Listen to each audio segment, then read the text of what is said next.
Hi guys, welcome to Biomade Easy. Hi everyone, hope you're studying well बच्चों। आज जो मेरा वीडियो है वो है photosynthesis which is continuation of my first video on photosynthesis chapter number 6 provider of food for all. आज के topics हैं light reaction, dark reaction, and products क्या है इनके, adaptation of leaves and and results of photosynthesis. तो सबसे पहले हम शुरू करते हैं लाइट रिएक्शन से। नौ जैसे कि आपको नाम से पता चल रहा है this reaction is light reaction. देखो फोटोसिंथेसिस की दो मेन स्टेप है। फर्स्ट मेन स्टेप है लाइट रिएक्शन। इसका नाम लाइट रिएक्शन क्यों है? बिकॉज ये लाइट डिपेंडेंट फेस है, इसमें लाइट का बहुत बड़ा रोल है। ये कहाँ हो रहा है? This is occurring in thylakoid. जो आपको याद होगा, अगर आपने मेरी पिछली वीडियो देखी होगी तो आपको डेफिनेटली पता होगा थाइलाकॉइड कहाँ होते हैं। And if you have not seen, kindly go to the link which is given in the description box, you will easily understand what are thylakoids. देखो ये छोटे छोटे कंपार्टमेंट्स हैं जो क्लोरोप्लास्ट के अंदर हैं और इनके अंदर क्लोरोफिल पड़ी होती है। तो इसके अंदर ये रिएक्शन हो रहा है, लाइट रिएक्शन। अब जैसे ही लाइट जो है उसके ऊपर पड़ती है ऑन क्लोरोफिल या थाइलाकॉइड्स पे, तो सबसे पहला स्टेप क्या, दो स्टेप्स होते हैं। सबसे पहला स्टेप है कि क्लोरोफिल एक्टिवेट हो जाती है। वो क्या करती है? लाइट को एब्जॉर्ब करती है एंड इट गेट्स एक्टिवेटेड। और दूसरा है कि जो एनर्जी है वो बॉटम को दो पार्ट्स में स्प्लिट कर देती है, एक हाइड्रोजन और ऑक्सीजन, और क्या रिलीज करती है? इलेक्ट्रॉन्स। इस प्रोसेस को हम फोटोलिसिस बोलते हैं क्योंकि इसमें वाटर मॉलिक्यूल्स जो हैं वो दो पार्ट में डिवाइड हो गए हैं, हाइड्रोजन और ऑक्सीजन में।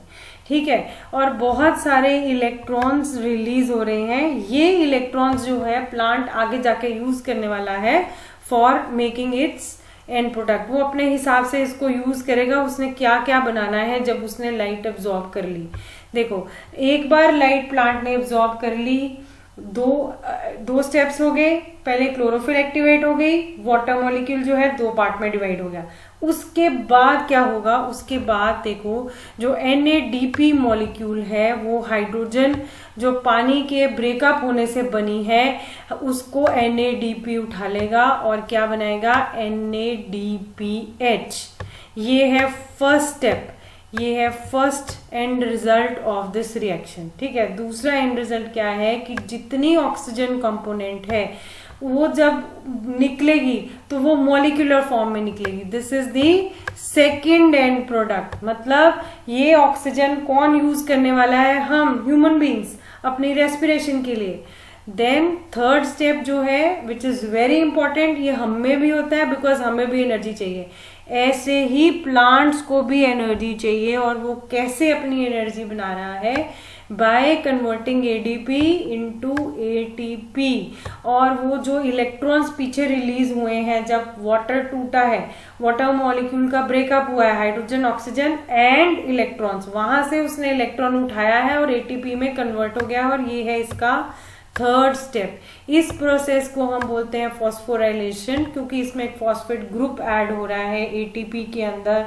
वन डाई से ट्राई बन रहा है, so this is known as phosphorylation. और क्योंकि ये लाइट की प्रेजेंस में हो रहा है तो इसलिए हम इसको बोलते हैं फोटोफॉस्फोराइलेशन। ठीक है, ये आपका था लाइट फेस, इसको आप भूल जाओ थोड़ी देर के लिए। अब आ जाओ डार्क फेस में।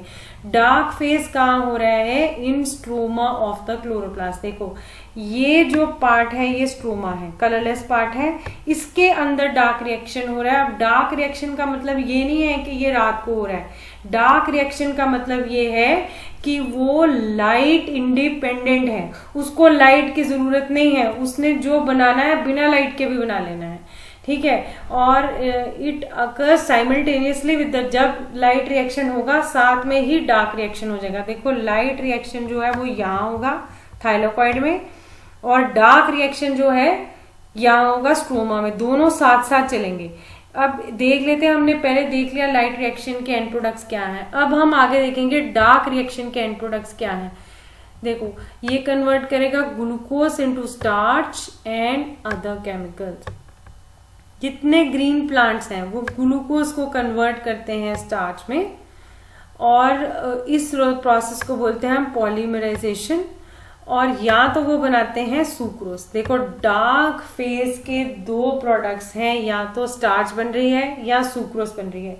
जो हम खाते हैं इवन इन अस, जितनी शुगर हम लेते हैं that is converted into sucrose which is used later by the plants for their nutrition. ठीक है, अब प्लांट के अंदर ऐसी कौन सी अडेप्टेशंस हैं जो उसको बना रही हैं important for absorption of light यानी फोटोसिंथेसिस के लिए। देखो, एक तो प्लांट का जो सरफेस एरिया है वो चौड़ा होता है लीफ का, ताकि वो अच्छे से लाइट को एब्जॉर्ब कर सके। दूसरी इंपॉर्टेंट क्या है कि ये राइट एंगल पे होता है, जिसके कारण maximum surface is expose to light. और इसके ऊपर क्यूटिकल होती है अपर एपिडर्मिस पे। क्यूटिकल क्या है? वैक्सी लेयर है। इफ यू हैव सीन और read transpiration chapter then you will be able to understand better कि क्यूटिकल क्या काम करते हैं। ये वैक्सी लेयर होती है जो लीफ के ऊपर होती है, ये कोटिंग है जो प्रिवेंट करती है ट्रांसपिरेशन को। ठीक, और प्लांट के अंदर यहाँ लीफ के लोअर पार्ट में यू वेरी वेल नो क्या है, स्टोमेटा। तो स्टोमेटा बहुत इंपॉर्टेंट है फोटोसिंथेसिस के लिए, क्योंकि दिन के टाइम स्टोमेटा जो है पानी एब्जॉर्प्शन के कारण खुल जाते हैं, जिसकी वजह से जो उनका अपर्चर है वो वाइडन अप हो जाता है और एक्सचेंज ऑफ गैसेस आसानी से होता है। अनदर 3 एडेप्टेशंस हैं, वो है थिननेस ऑफ लीफ। क्योंकि प्लांट सेल बहुत थिन होता है, लीफ सेल बहुत थिन है, इसलिए सेल टू सेल ट्रांसपोर्ट बहुत इजी है। उनके डिस्टेंस जो है वो बहुत कम है, इसलिए इजीली वाटर जो है वो या न्यूट्रिशन जो है वो ट्रांसफर हो जाता है। और देन इज क्लोरोप्लास्ट। जितनी ऊपर की लेयर्स है लीफ के ऊपर की, उसमें क्लोरोप्लास्ट की मात्रा जो है वो ज्यादा होती है। If you remember the structure of mesophyll cells, तब आपको पता चलेगा कि ऊपर की जो लेयर है वहां पे क्लोरोप्लास्ट ज्यादा है, इसलिए वहां एब्जॉर्प्शन ज्यादा हो रही है। और एक्सटेंसिव वेन सिस्टम है, जिसके कारण प्लांट्स जो है फोटोसिंथेसिस कर पा रहे हैं। अभी तक आपको समझ आ गया कि 2 रिएक्शन है, लाइट रिएक्शन और dark reaction. Light reaction light की प्रेजेंस में है, डार्क रिएक्शन डार्क इंडिपेंडेंट है। डार्क डिपेंडेंट है और लाइट इंडिपेंडेंट है। अब देखो and products of the photosynthesis. अब एंड प्रोडक्ट्स क्या है? जब लाइट रिएक्शन और डार्क रिएक्शन हो गया तो उसके फोटोसिंथेसिस के 3 एंड प्रोडक्ट्स हैं। सबसे पहला एंड प्रोडक्ट है ग्लूकोज। सिंपल शुगर ग्लूकोज जो है वो 3-4 डिफरेंट वेज से प्लांट यूज करता है। सबसे पहले कुछ तो इमीडिएटली कंज्यूम हो जाता है, जितनी ग्लूकोज बनी वो प्लांट ने इमीडिएटली यूज कर ली।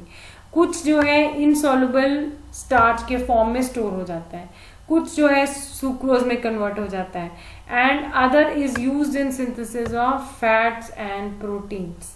बाकी किस में यूज हो गया? फैट और प्रोटीन बनाने में। कुछ क्या बन गया? सुक्रोज में कन्वर्ट हो गया। कुछ क्या बन गया? इनसॉल्युबल स्टार्च में कन्वर्ट हो गया। और कुछ जो है वो इमीडिएटली प्लांट ने यूज कर लिया।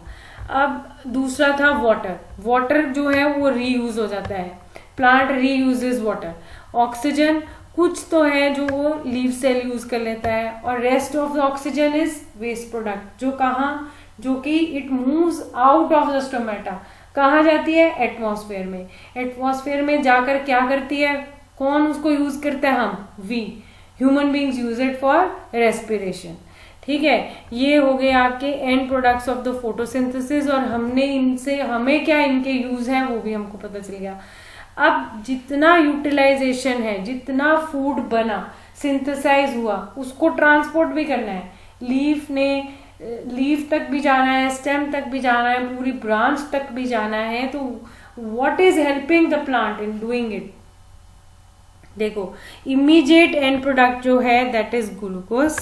अब ग्लूकोज जो है बहुत जल्दी बनता है, जब प्लांट लाइट एब्जॉर्ब करता है साथ ही ग्लूकोज में कन्वर्ट हो जाता है। पर ग्लूकोज को हम रैपिडली यूज नहीं कर सकते, इसलिए उसको प्लांट्स किस में कन्वर्ट करते हैं? इसलिए सॉरी फॉर दिस एरर, इसलिए प्लांट्स उसको कन्वर्ट करते हैं into the starch.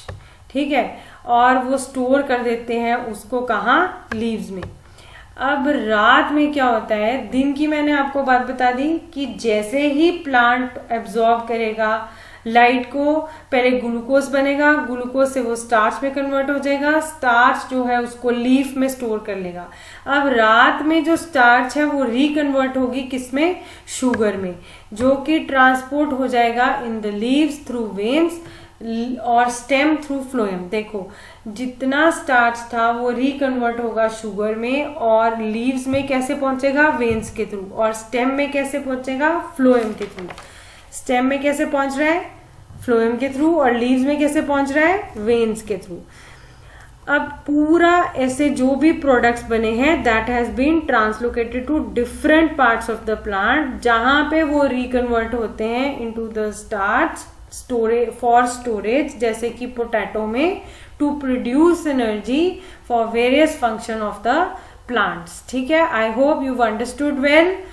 Stay home, stay safe, study well, and please do write in comment box. I am still waiting for your comments. Bye.